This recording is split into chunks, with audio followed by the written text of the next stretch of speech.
क्षमा कर दीजिए पिताश्री। मैंने आपको पक्षपाती समझा, मुझसे बहुत बड़ी भूल हो गई। ठीक कहा था आपने, आप लोगों को नहीं चुनते, लोग आपको चुनते हैं।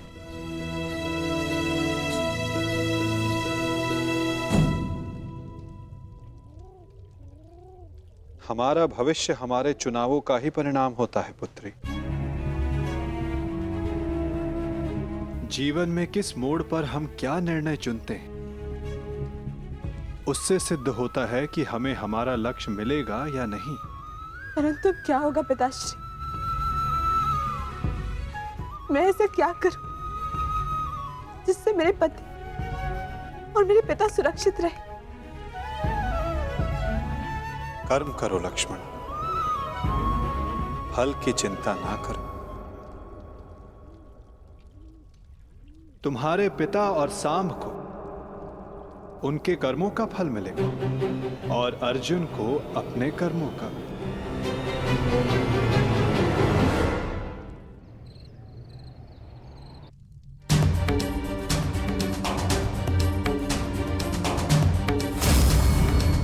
मैं भी इस युद्ध में सम्मिलित होना चाहता हूं। मैं अपना निर्णय ले चुका हूं और अपना पक्ष भी चुन चुका हूं। जिस ओर मेरा मित्र सांब होगा,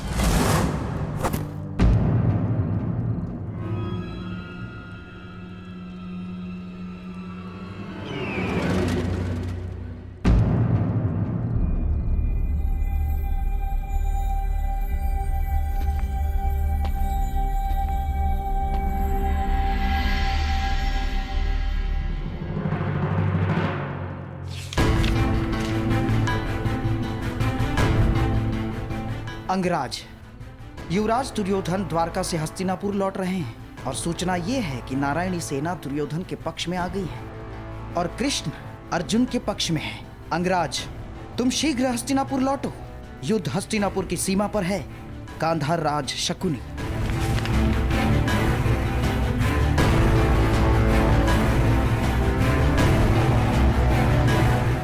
तुमने कैसी मूर्खता कर दी मित्र, कैसी मूर्खता कर दी तुमने।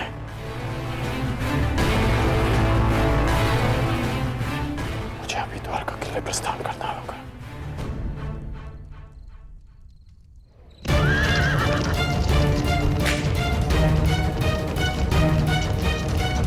पिताश्री! ये अचानक कहां जा रहे हैं?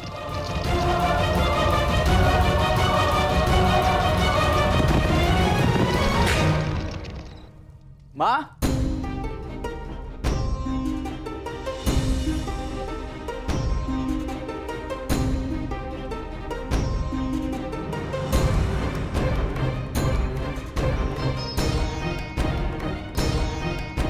एक बार पुनः अपने कर्तव्य के लिए अपने परिवार को छोड़कर जा रहे हैं पिताश्री।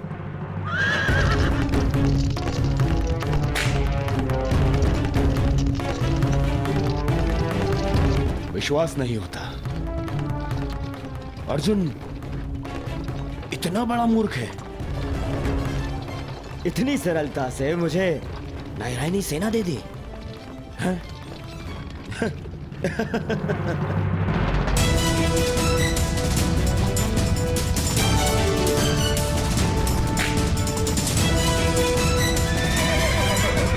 सारथी रोको। वेद,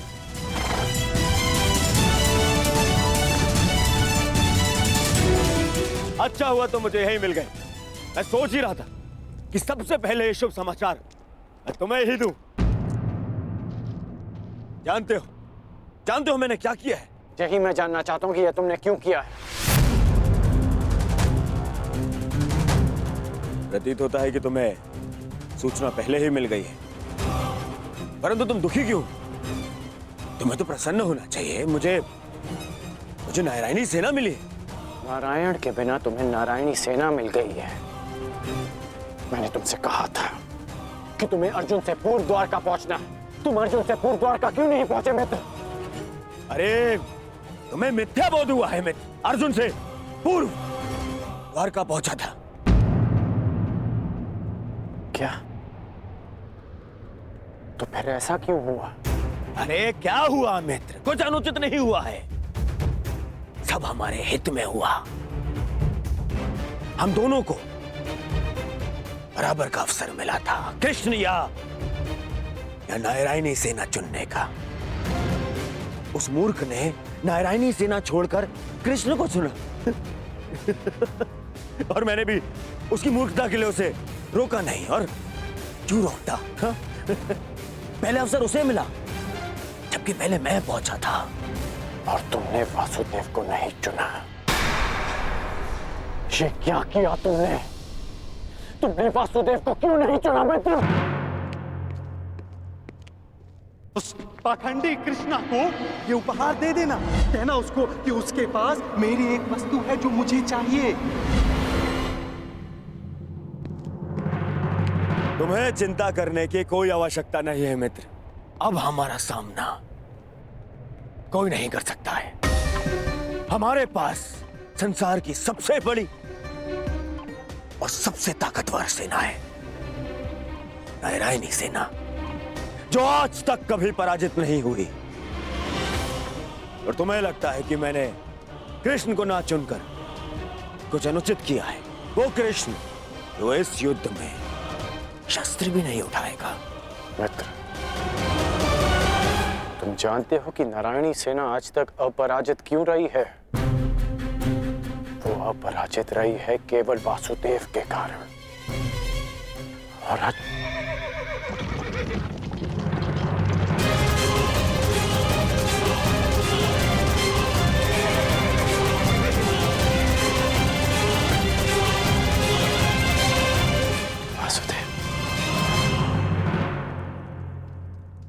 मैं नारायणी सेना का नेतृत्व करूंगा। मैं हस्तिनापुर की ओर से युद्ध में भाग लूंगा। अब ना ही कोई छल कर पाएगा और ना ही कोई विद्रोह।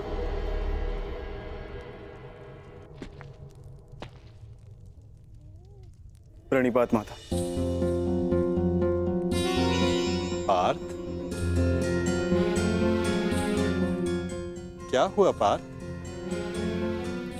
कुछ भूल गए थे? हाँ माता, मैं आपको बताना भूल गया था कि द्वारका पहुंचने में मुझे विलंब हुआ था, क्योंकि मार्ग में मेरा एक विचित्र घटना से सामना हुआ। तुम्हारे कहने का तात्पर्य यह है कि तुम्हारा सामना किसी विचित्र मनुष्य से हुआ, है ना पार्थ?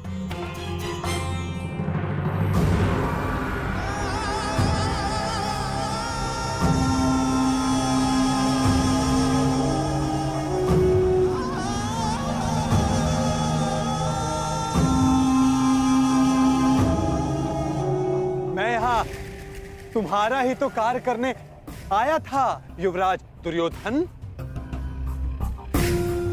मैं वासुदेव, पौंड्रक वासुदेव। पौंड्रक वासुदेव, यही नाम बताया ना उसने?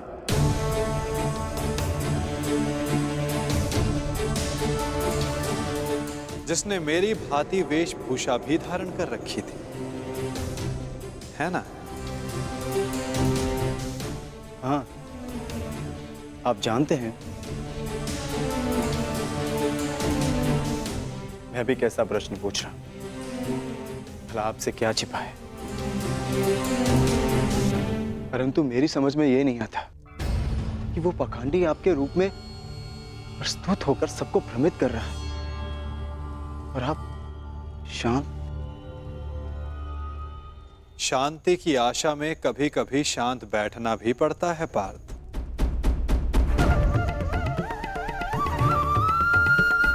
मुझे ज्ञात है कि पौंड्रक मेरे नाम का दुरुपयोग करके सबको भ्रमित कर रहा है, परंतु अवसर सबको मिलना चाहिए अपनी भूल सुधारने का।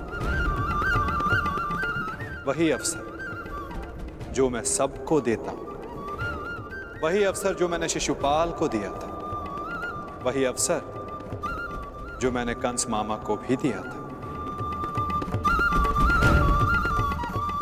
और यदि मनुष्य अपनी भूल ना सुधारे तो उचित समय आने पर उसे अपने कर्मों के फल अवश्य मिलते हैं पार्थ।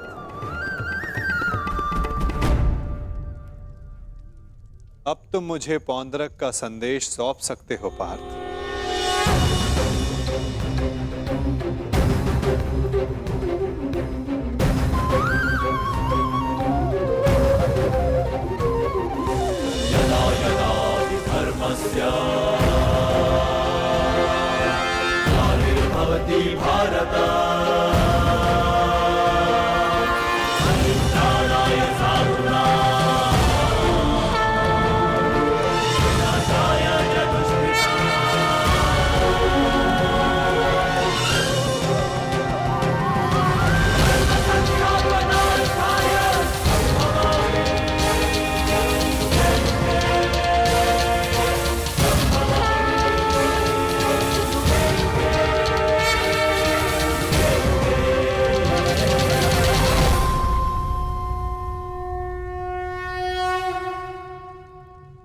ये क्या था माधव?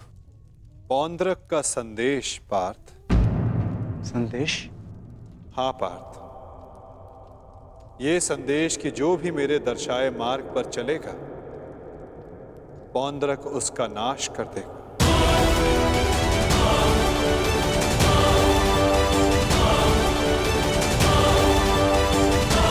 ये वासुदेव नहीं है।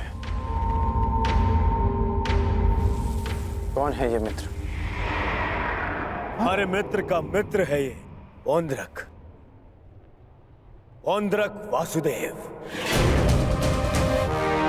इन्हीं की सहायता से मैं अर्जुन से पूर्व द्वारका पहुंचा और नारायणी सेना को अपने पक्ष में कर पाया। इसका श्रेय मामाश्री की तीव्र बुद्धि को जाता है मित्र। उन्हीं ने पौंड्रक को संदेश भेजा कि वो अर्जुन के मार्ग में बाधा उत्पन्न करे।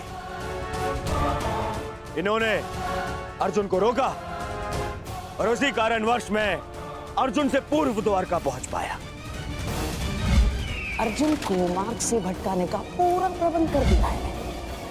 तो तुमने फिर से छल किया। छल? छल मैंने नहीं, उन्होंने किया। युधिष्ठिर के स्थान पर अर्जुन को भेजकर मैंने तो केवल उन्हें उत्तर दिया है।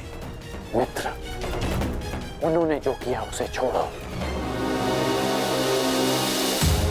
परंतु तुम्हें अवसर मिलने पर भी तुमने वासुदेव के स्थान पर नारायणी सेना को चुना। इसे मूर्खता कहते हैं। मूर्खतापूर्ण बातें तो तुम कर रहे हो अंगराज। वासुदेव तो दुर्योधन के ही पक्ष में है। मैं हूं वास्तविक वासुदेव। पौंड्रक वासुदेव दुर्योधन के ही पक्ष में है। मुझे तुम पर दया आती है अंगराज, दया आती है तुम पर कि मुझे समक्ष पाकर भी तुम उस छलिए कृष्ण की माया में उलझे हुए हो। समझ ही नहीं आता कि ऐसी क्या माया डाली उस छलिए कृष्ण ने कि तुम सत्य देखने को प्रस्तुत ही नहीं हो। पौंड्रक, पौंड्रक वासुदेव है मेरा नाम। पूरा नाम तो लेना सीखो अंगराज। खेद है मुझे, खेद है कि तुम एक मनुष्य की पहचान करने में असमर्थ हो। तुम अपने युद्ध के लिए अपनी सेना में एक पाखंडी को चुनना चाहते हो। उस पाखंडी कृष्ण को चुनना चाहते हो तुम। अरे ऐसा क्या है उस छलिए पाखंडी कृष्ण में जो तुम सब सारे लोग उसकी ओर खींचे जा रहे हो? क्या समस्त संसार में केवल एक ही मायावी रह गया है? हाँ?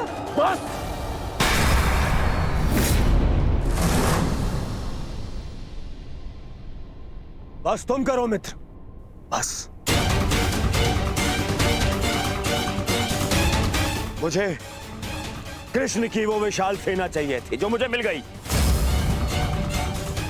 वैसे भी वो वो निहत्था निशस्त्र कृष्ण मेरे किस काम का है? हाँ, सत्य कहा दुर्योधन, सत्य कहा। वो छलिया कृष्ण किसी काम का नहीं। देखना, तुम ही जीतोगे ये युद्ध, क्योंकि तुम्हारे पास केवल नारायणी सेना नहीं, स्वयं वास्तविक नारायण, वास्तविक वासुदेव, पौंड्र का वासुदेव। वो कृष्ण तो मेरा रूप रखकर सबको भ्रमित करता रहता है। बैरूपिया मात्र है वो तो। उस कृष्ण का तो इस संसार से मैं अब एक और शब्द वासुदेव के विरुद्ध मत कहना।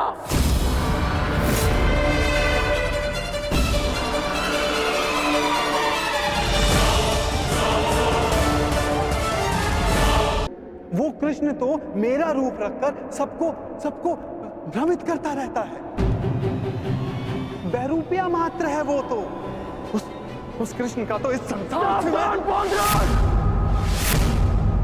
अब एक और शब्द वासुदेव के विरुद्ध मत कहना, अन्यथा क्या अंगराज? हाँ? मार डालोगे मुझे? मार डालोगे?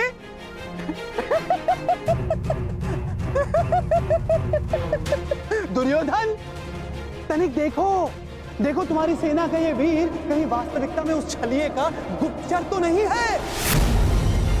छलिए और बहरूपिये तो तुम हो पौंड्रक। कुछ ही क्षणों में तुम्हारी वास्तविकता मेरे समक्ष आ गई है। तुम मेरी चिंता करनी छोड़ो, केवल अपनी चिंता करो। तुम केवल एक बड़बोले ढोंगी हो जो वासुदेव होने का स्वांग रचा कर बैठे हो। मौन रहो दुस्साहसी, मौन।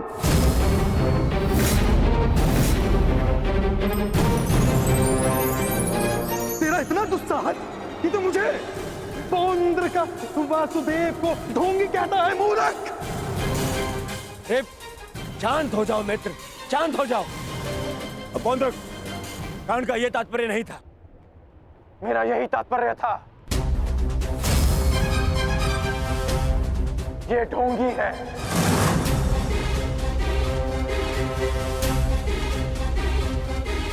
यदि तुम वास्तव में वासुदेव हो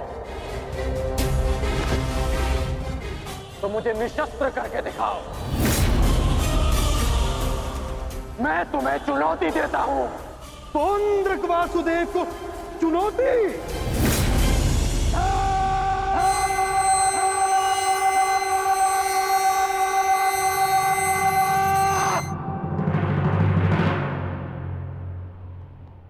ऐसे खड़े खड़े देख क्या रहा है तू, मूर्ख?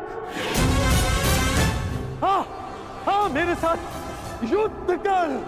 मेरे हाथों मरेगा, तुझे मोक्ष मिलेगा। हाँ, जिस प्रकार आज मैं तेरा अंत करने वाला हूं, उसी प्रकार मैं उस कृष्ण का भी अंत करूंगा, उस रणछोड़ का। जो रासलीला के नाम पर स्त्रियों को भ्रमित करता है, जो बाल क्रीड़ा के नाम पर स्त्रियों के वस्त्र चुराता है, जो स्वयंवर से स्त्रियों का हरण करता है, उस कृष्ण का पक्ष ले रहा है तू। उसके लिए तू मुझसे युद्ध कर रहा है। उस कृष्ण का भी मैं वध करूंगा, पहले तेरा, उसके बाद उसका। अब तुम्हें सीमा पार करती है।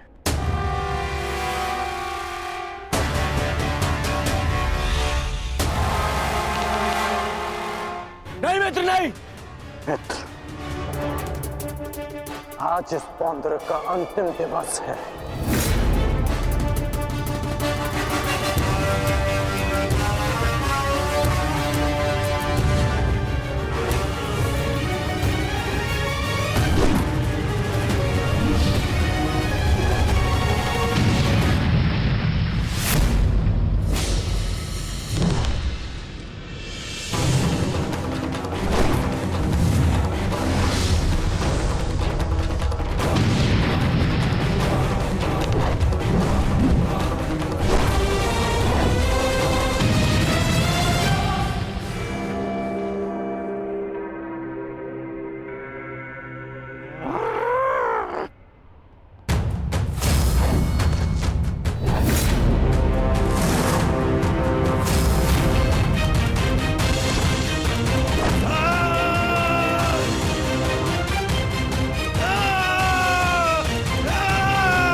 अगला प्रहार तुम्हारे सीने को चीर देगा पौंद्रक। क्षमा मांगो।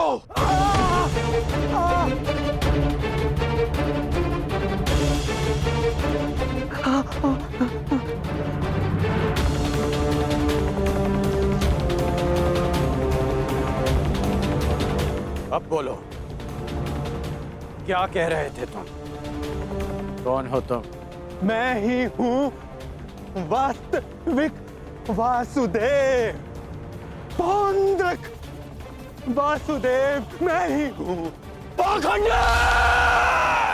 नहीं कर मित्र, नहीं नहीं मित्र। रुक जाओ अंगराज।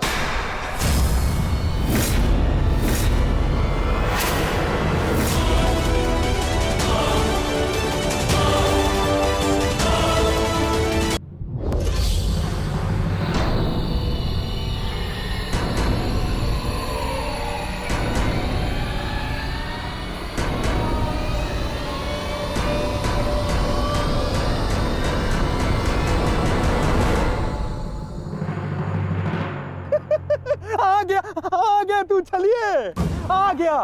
अंततः वो दिन आ गया कृष्ण, जिसकी वर्षों से मुझे प्रतीक्षा थी।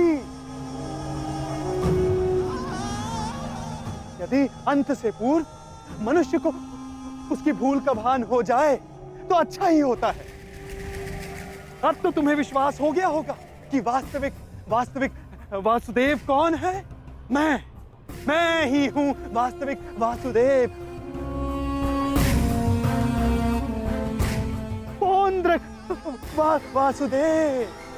इसलिए जिसका अधिकार आरंभ से केवल मेरा है, मुझे मेरा सुदर्शन चक्र दे दो कृष्ण।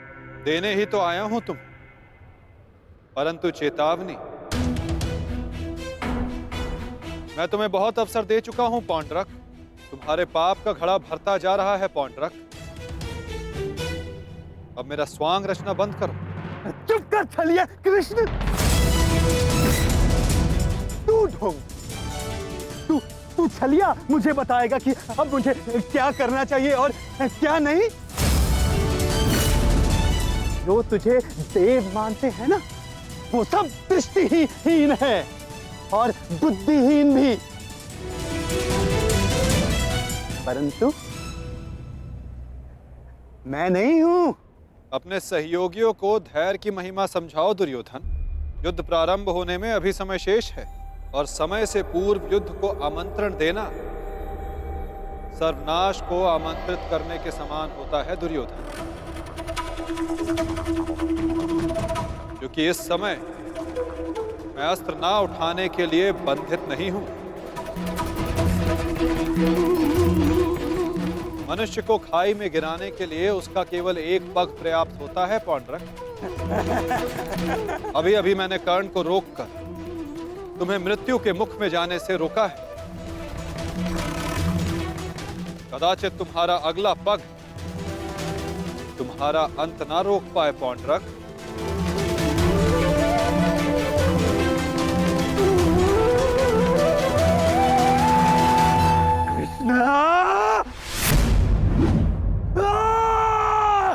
बंद कर ये भाषण छलिए।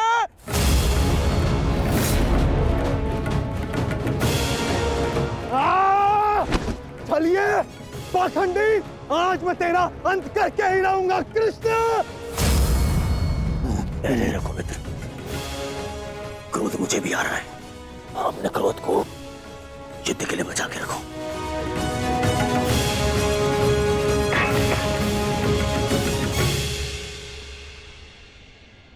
ठीक कहा वासुदेव, युद्ध होगा, परंतु उचित समय पर और उचित स्थान पर। उस महायुद्ध के प्रथम दिवस पर मैं आपको उत्तर अवश्य दूंगा।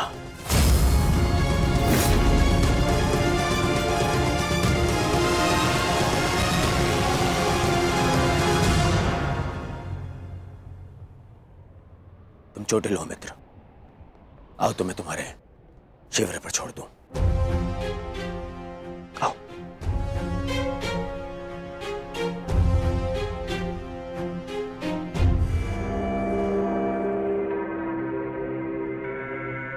मित्रकांड, तुमसे हस्तिनापुर पर भेंट होगी। आशा है तब तक तुम अपने इस भ्रम से निकल जाओगे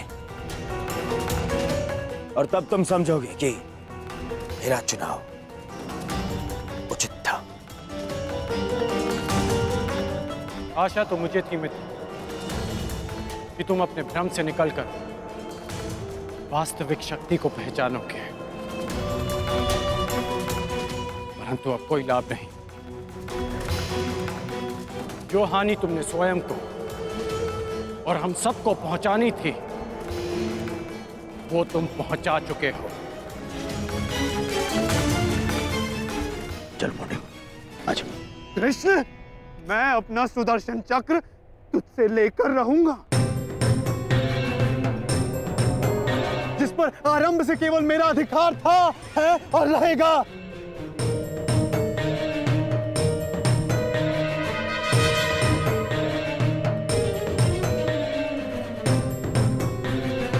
चलो सारथी।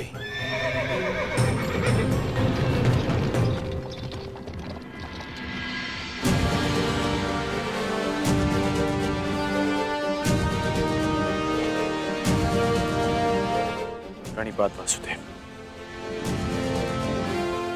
आज्ञा थे। इतनी भी क्या शीघ्रता मित्र?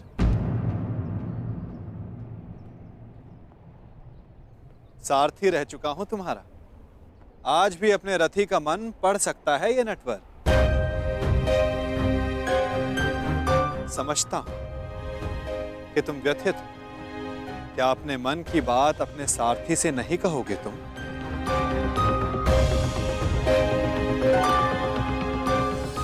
अपने रथी का मन आप पढ़ सकते हैं ना, तो पढ़ लीजिए। इसीलिए कहता हूं मित्र, तुम्हें प्रसन्न होना चाहिए। दुर्योधन ने उचित चुनाव किया, उसे शक्ति चाहिए थी, उसे मिल गई। नारायणी सेना अब उसके आदेश के अधीन होगी। नारायणी सेना में नारायण ही ना हो तो वो कैसी नारायणी सेना केशव?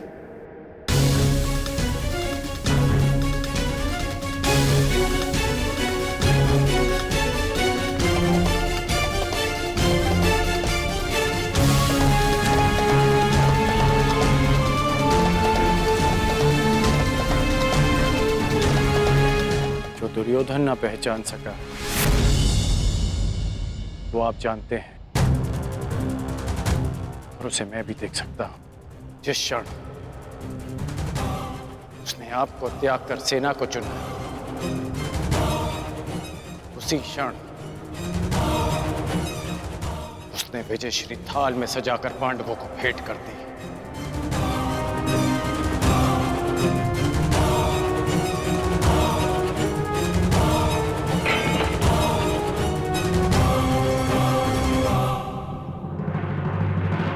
वृद्धि अवश्य हुई है। तुम्हें नहीं लगता कि अर्जुन ने भूल की? क्या मिला उसे निहत्थे कृष्ण को चुनने से? जिसके हाथ के संकेत से सृष्टि बनती है और बिगड़ती है, वो कैसे निहत्था हो सकता है वासुदेव?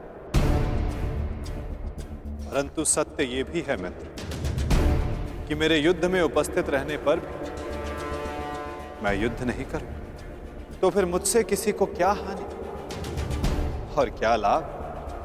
सबसे बड़ा अस्त्र तो आप चला चुके हैं, स्वयं को दुर्योधन के विपक्ष में रखकर। आप ही कहते हैं ना कि निर्णय ना लेना भी कभी कभी सबसे महत्वपूर्ण निर्णय होता है, कि हम पक्ष ना चुनकर भी कभी कभी पक्षपात कर जाते हैं, भले ही संसार ना देख पाए।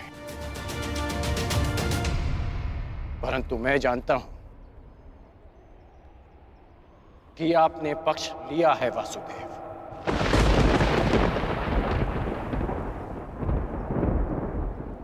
नहीं मित्र, मैं किसी का पक्ष नहीं लेता, ना किसी को चुनता हूं।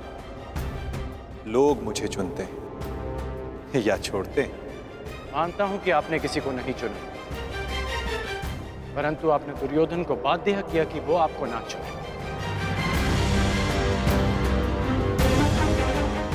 आपने ऐसी परिस्थितियां उत्पन्न की कि वो ही आपको चुने जिसे आप चुनना चाहते हैं।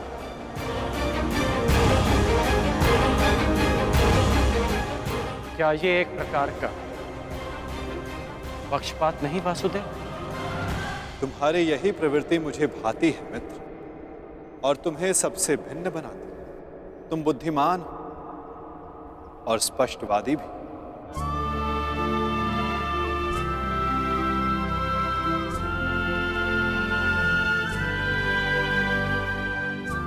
ऐसा होकर भी क्या लाभ वासुदेव, जब मैं आपका साथ ना पा सका।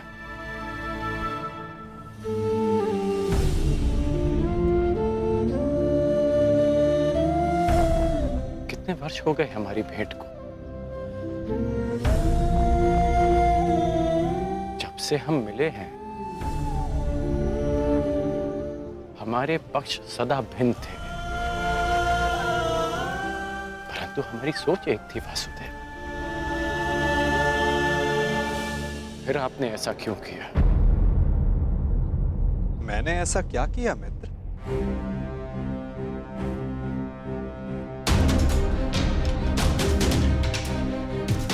आप सब जानते हैं फिर भी ये प्रश्न कर रहे हैं। अब तो मान जाइए कि आप पक्षपाती हैं। कैसा पक्षपात अंगराज? विराट नगर में मैंने कौरवों और पांडवों को समान अवसर दिया कि द्वारका आकर मुझसे पहले जो समर्थन की मांग करेगा मैं उसी का समर्थन करूंगा। विराट नगर में जब आपने वचन दिया, वहां सब उपस्थित थे, परंतु द्वारका में जो घटित हुआ वो केवल दुर्योधन और अर्जुन ही जानते हैं। दुर्योधन को केवल आपने भ्रम दिया और शक्ति दी अर्जुन को।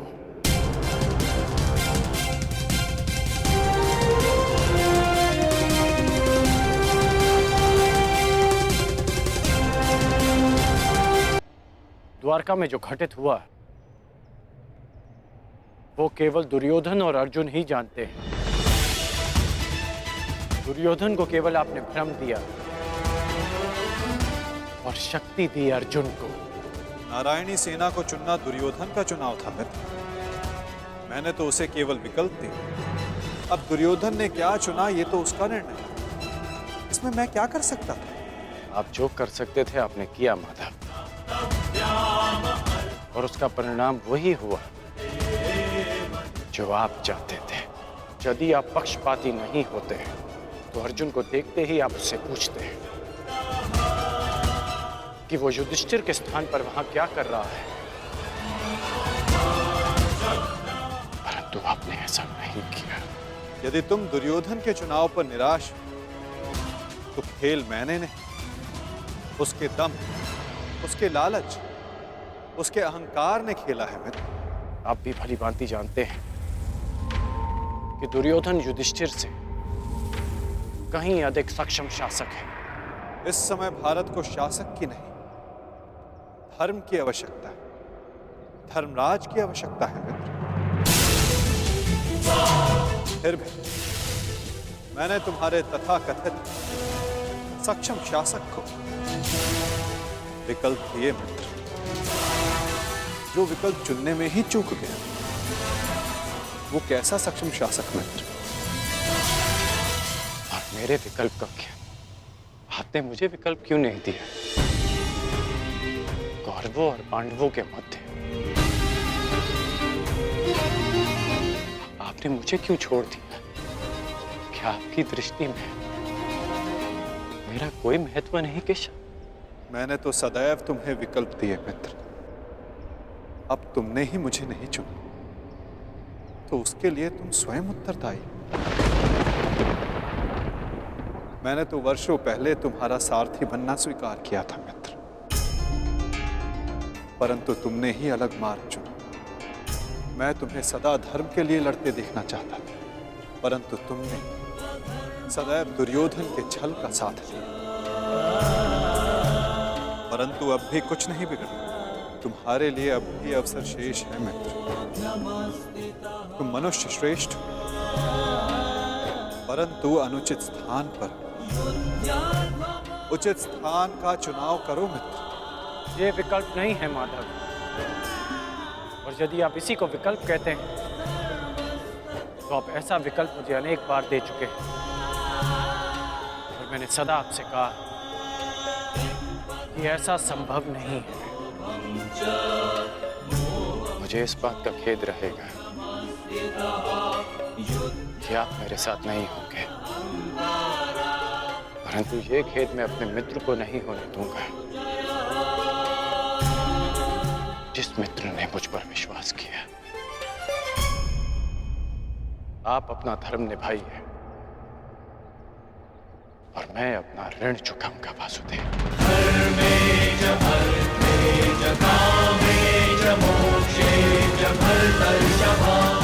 युद्ध में भेंट होगी, प्रणिपात वासुदेव।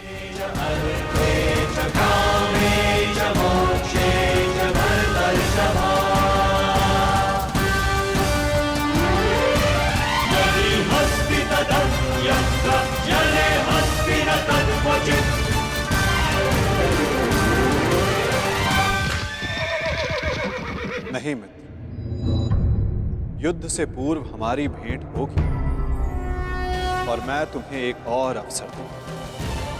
तुम्हें आभास कराऊंगा कि जितना सम्मान तुम्हें चाहिए उससे कहीं अधिक सम्मान के योग्य हो तुम। अगली भेंट में तुम्हारी वास्तविकता से भेंट करवाऊंगा मित्र। तुम्हें ज्ञात होगा कि तुम वास्तव में कौन हो। आशा है कि उस दिन तुम उचित विकल्प चुनोगे मित्र।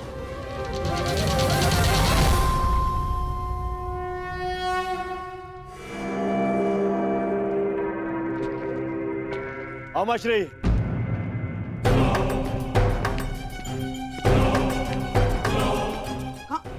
कहाँ थे तुम? मैं कब से तुम्हारी प्रतीक्षा कर रहा हूँ। बताओ क्या हुआ द्वारका में? और उस छलिया के रहते तुमने नारायणी सेना को कैसे अध्ययन किया आपने? हैं? अब बैठिए तो बैठिए। अरे अमश्री, आज तक आप अपनी चालों से मुझे आश्चर्य में डालते थे, परंतु आज मैंने इतनी बड़ी वजह से आपको और सबको आश्चर्य में डाल दिया।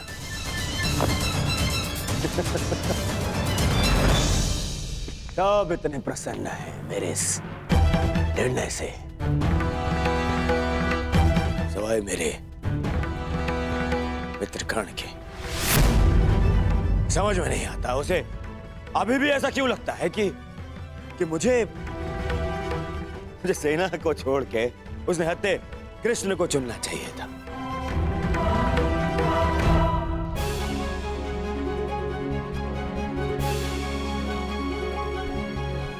आज वासुदेव हमारे साथ है तो इसका सारा श्रेय पांचाली को जाता है। यदि तुमने अर्जुन को ना भेजा होता तो कदाचित ये संभव ना होता। आपका मेरे प्रति इतना विश्वास मेरे लिए बहुत सम्मान की बात है आर्य, और मुझे भी पूर्ण विश्वास है कि आप हस्तिनापुर के लिए अधिक योग्य शासक सिद्ध होंगे। अरे कोई जाओ, समझाओ, बताओ उसे कि कितनी बड़ी भूल कर रहा है वो। भूल तो तुम कर रहे हो दुर्योधन।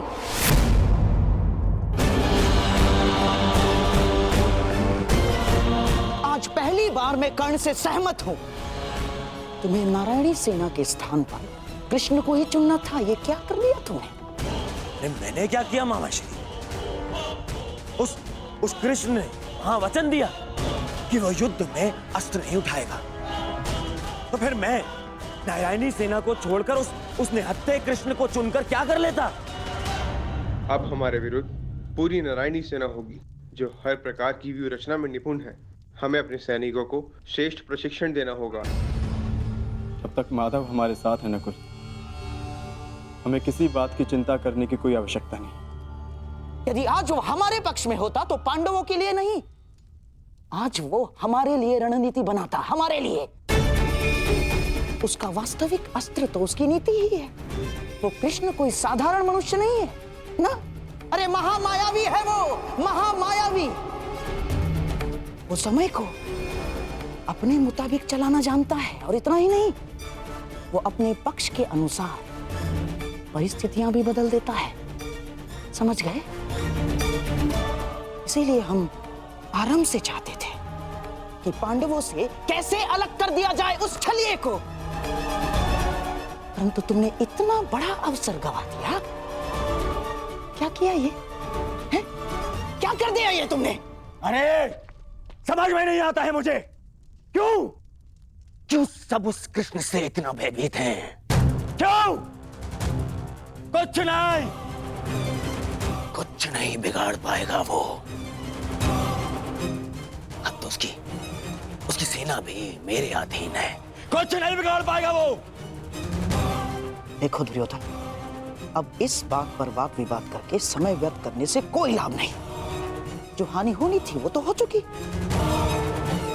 अब इस हानि की भरपाई करने का समय आ गया है। उचित कहा आर्य। अब चाहे जो हो जाए, कौरवों की पराजय निश्चित है, क्योंकि ये धर्म युद्ध है। विजय धर्म की ही होगी, और वासुदेव के हमारे पक्ष में आने के साथ साथ न्याय और धर्म भी हमारे पक्ष में है। विजय हमारी होगी। न्यायानाम अधिकाराणाम। ये महाभारत भारत का नव निर्माण करेगा।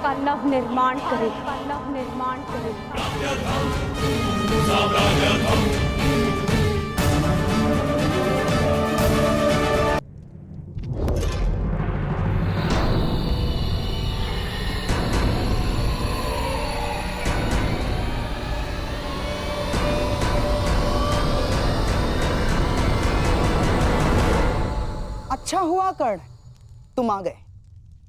हम तुम्हारी प्रतीक्षा कर रहे थे।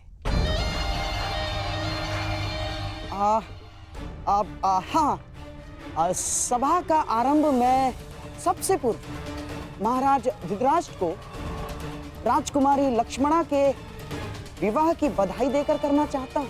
बधाई हो महाराज।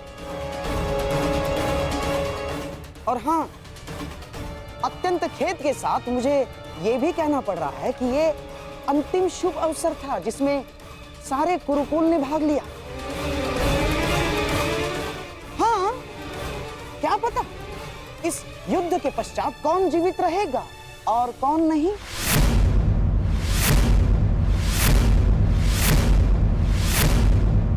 स्पष्ट रूप से कहिए गंधार राज, आपका तात्पर्य क्या है? अब से पूर्व तो आपने इस प्रकार के विचार कभी प्रकट नहीं किए, और अब जब दुर्योधन ने कृष्ण को ना चुनकर नारायणी सेना को चुना है, तो अब इस प्रकार के विचार क्यों? आपका प्रश्न उचित है महामहिम, परंतु यदि मैं अपनी भूल स्वीकार भी करता हूं, तो क्या वो भूल मैं सुधार सकता हूं? कर्ण, तुम्हारा इस विषय में क्या कहना है? मेरा मानना है कि हमें वार्तालाप में समय व्यर्थ नहीं करना चाहिए। हमें अपनी सेना को प्रशिक्षण देकर उन्हें और शक्तिशाली बनाना होगा। अपनी सेना में अधिक से अधिक महान योद्धाओं को एकत्रित करना होगा। मेरा एक और मानना है कि हमें युद्ध के लिए तत्पर रहना चाहिए।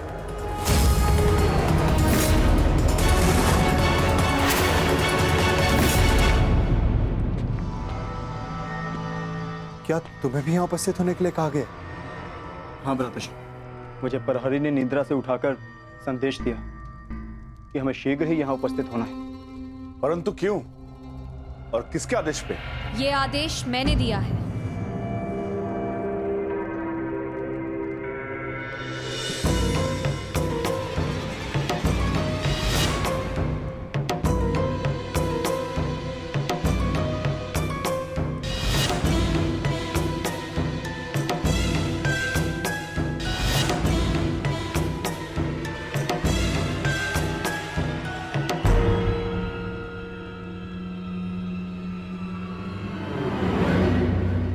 पांचाली, इतनी रात में तुम ये?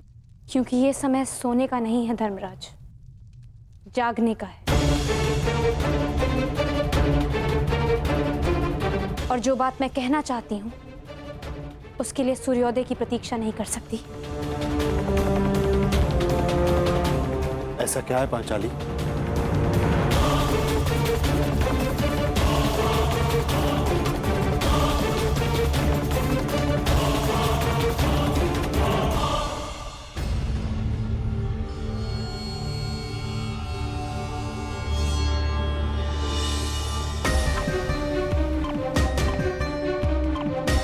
पांचाली, ये तिथि कैसी?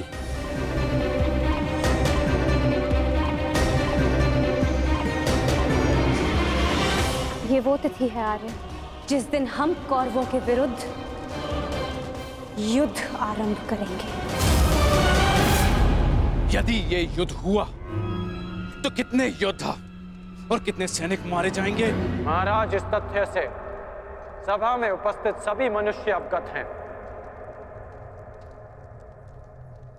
हाँ, ये भी तो हो सकता है कि हम में से किसी को युद्ध में जाने की आवश्यकता ना पड़े।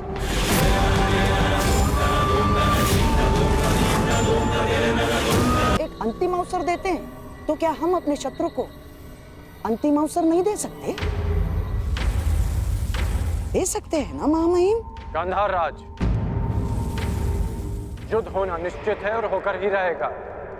और इसकी उल्टी गिनती प्रारंभ हो चुकी है।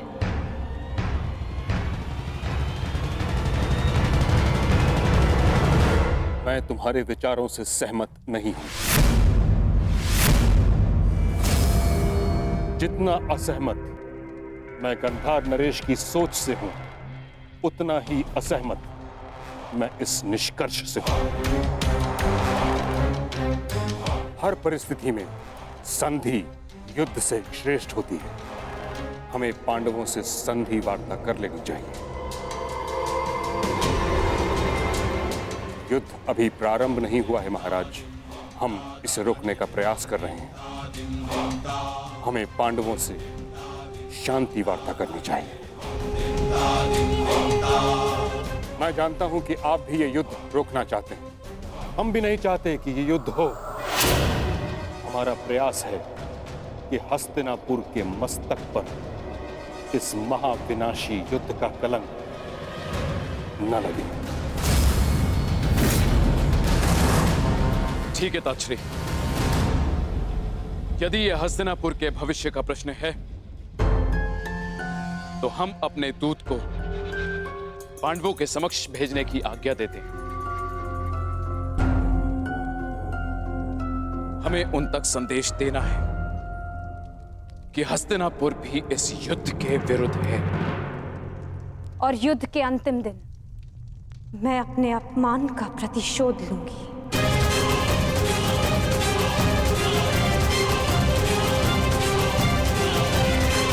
जिस दिन दुर्योधन का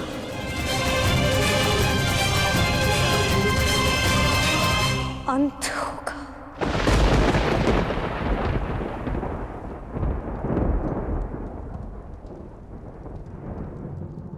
महाराज ऐसे ये मेरा अंतिम निर्णय है कर्ण। हमें अपनी ओर से एक प्रतिनिधि चुनना होगा। क्या आपके मस्तिष्क में कोई नाम है महाराज? संजय।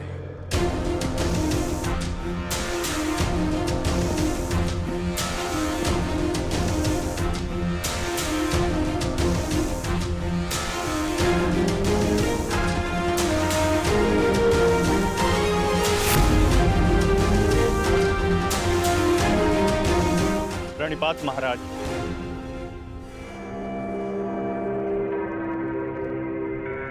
मुझे भी संजय के साथ जाने की आज्ञा दीजिए महाराज। नहीं कर्ण, यह एक अत्यंत संवेदनशील प्रकरण है। हमें योद्धा नहीं, नीति परख मनुष्य चाहिए।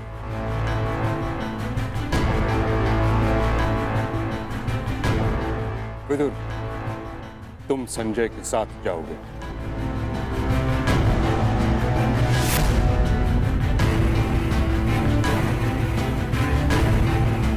तो ठीक है, विदुर और संजय दोनों हस्तिनापुर की ओर से शांति प्रस्ताव लेकर जाएंगे। ये एक पारिवारिक प्रकरण है और हम नहीं चाहते कि परिजन ही परिजनों का रक्त बहाए। उचित है पांचाली, उचित है। अब ये युद्ध तुम्हारे बताए हुए दिन ही आरंभ होगा।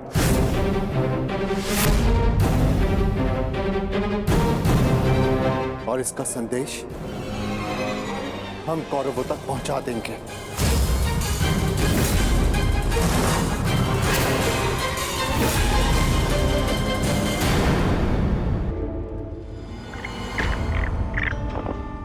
अपने खेल पर ध्यान रखो दुर्योधन, नहीं तो तुम मुझे परास्त नहीं कर पाओगे। क्षमा कीजिए महाश्री, आपके इस अवसर में आपके जितना कौशल नहीं है मेरा, और खेल में मेरा ध्यान नहीं लग रहा है क्योंकि मुझे समझ में ही नहीं आ रहा है कि आपने ऐसा किया क्यों। मैं पांडवों के समक्ष प्रस्ताव ले जाने के विरुद्ध था, आपने मुझे बाध्य किया। क्यों? आप पांडवों का विनाश नहीं चाहते? आप बदल गए क्या? क्यों आपने पिताश्री को शांति प्रस्ताव ले जाने के लिए मनाया?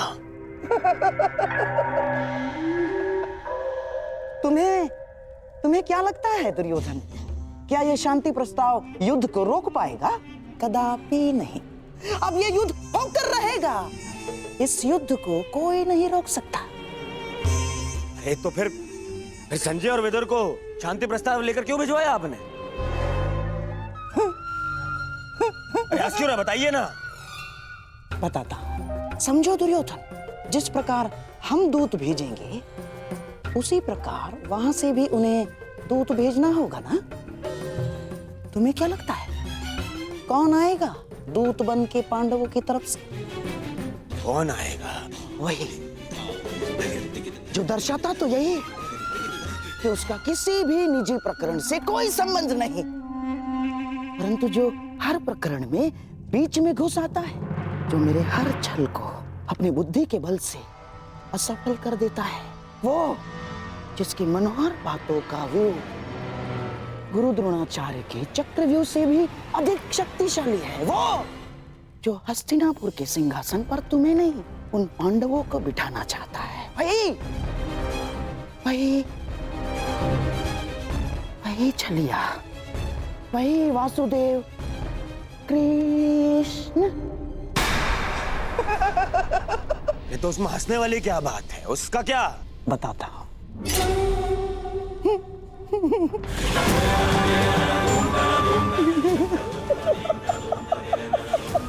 चलिए।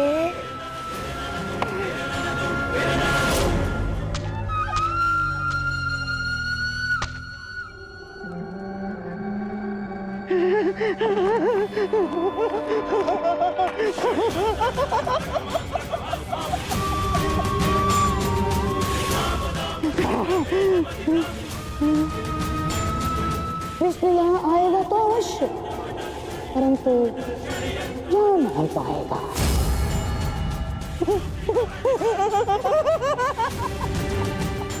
जा नहीं पाएगा।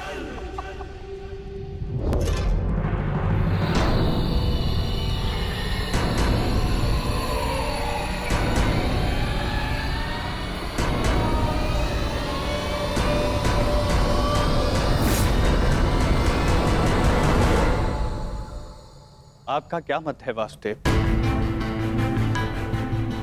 मैं इस प्रकरण में सम्मिलित ही नहीं हूं संजय महोदय, इसलिए इसका निर्णय भी युधिष्ठिर और दुर्योधन पर निर्भर करता है। परंतु मेरा यह कर्तव्य है कि मैं आप लोगों के विचारों को जानूं, क्योंकि शांति प्रस्ताव के लिए आप सबके समक्ष मुझे भेजा गया है और मैं ये आशा करता हूं कि धर्मराज भी शांतिपूर्वक इस प्रस्ताव पर विचार करेंगे। वो तो इस पर निर्भर करता है कि आपके युवराज का क्या विचार है। मैं केवल महाराज धृतराष्ट्र का संदेश लेकर आया हूं वासुदेव। युवराज दुर्योधन के विचार मैं नहीं जानता, क्योंकि मेरे पास दिव्य दृष्टि नहीं है। किसे ज्ञात संजय महोदय, किसी दिन आपको दिव्य दृष्टि मिल जाए और आप वो देख पाए जो सबके लिए संभव ना हो।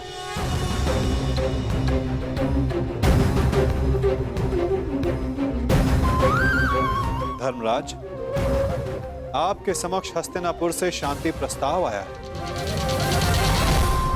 क्या विचार है आपका?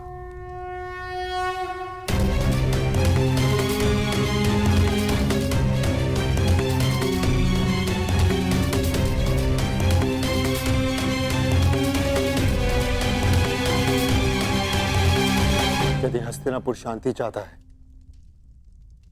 तो हमें भी युद्ध करने की कोई ललक नहीं।